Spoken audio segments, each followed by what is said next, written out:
mabigyan ng kapayapaan sa isip, puso at kalooban ang mga taong batbat ng suliranin at kaguluhan.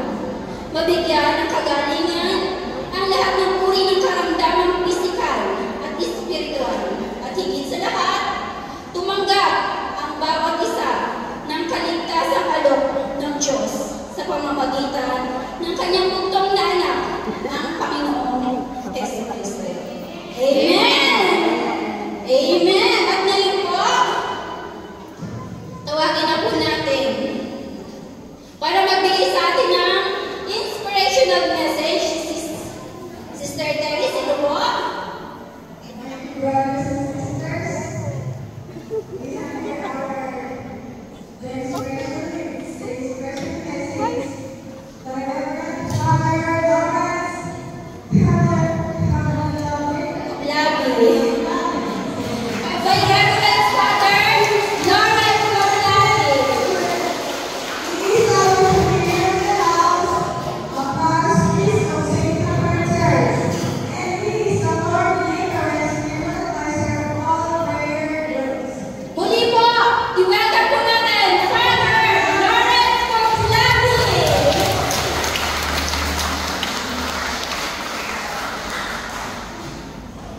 Good afternoon to all of you.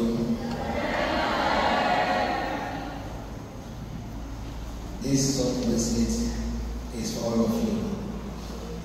As Jesus said to his disciples, peace be with you. This peace is coming from the risen Lord. This peace comes to all of us in our hearts. He knows our hearts. He knows what we are going through. He knows our joys, knows our sorrows.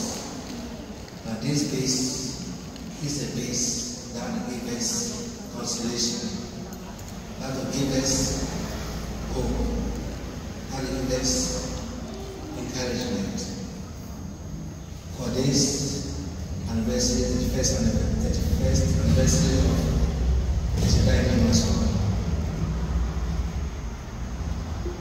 I give you the peace that Christ gave his disciples, so that your mission here, being here, serving the Lord with your heart, may be true.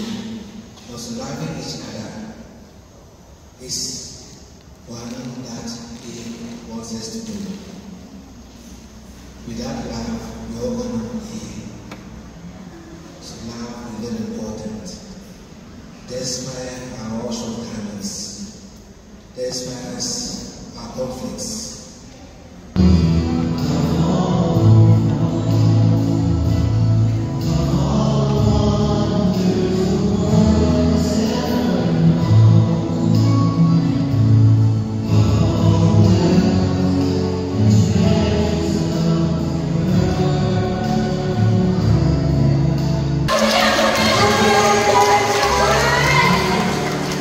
Maraming salamat, Lord Namasel Group.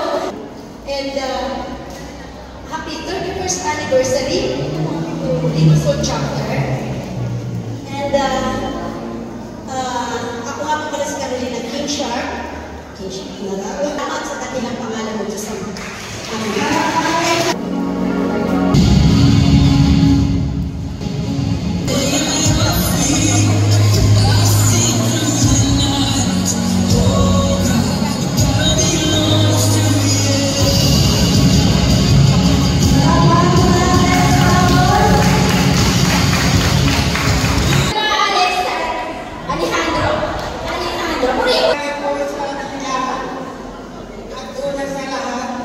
Pinaparating ko po sa gawin sa dahil at kayo pinabot ng mahabang panahon ng ating anniversary. Lord, hindi ka alam kung paano ako mag-umpisa. So, nagyari niya ang tayo natin. Salamat din po sa mga anak ko.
Lord sa lahat ng mga blessings na ipinapagkaloob niya, lalo na po yung buhay na patuloy niya pinapahirap sa atin. For 8 years, kung dito sa Cyprus, patuloy niya akong ginalumayan at pinapatubayan. And sa puntong ito, nais ko lang po ipaalam na may isa siyang tungkulin na ito na yung tinatawag ko na parang calling niya sa akin. Sa awa po ni Lord at sa tulong niya, may will na rin niya, nakakapagtugtog na po ako sa Thursday crew. Sa tulong po na ating bagong nanay na si Sis Atoy, na patuloy na po siya akin. Last Thursday, talaga pong magang-maga yung kamay ko dahil po siya yung magtutok, iniwan niya po sa akin yung buong gawain. Mag-isa po akong nagtugtog. Praise the Lord. Sabi ko, Lord, hindi ko alam kung makakaya ko kasi nga maga yung kamay ko at hindi ko siya as in may galaw. Masakit ko talaga. Pero dahil nga, bago ko nag-umpisa, nag-pray talaga ako na Lord. Sa mga kapatid ko, na patuloy na ini-inspire ako na kaya mo yan, especially sa Sis Aloy. Kaya mo yan, ikaw pa dyan sa Lord.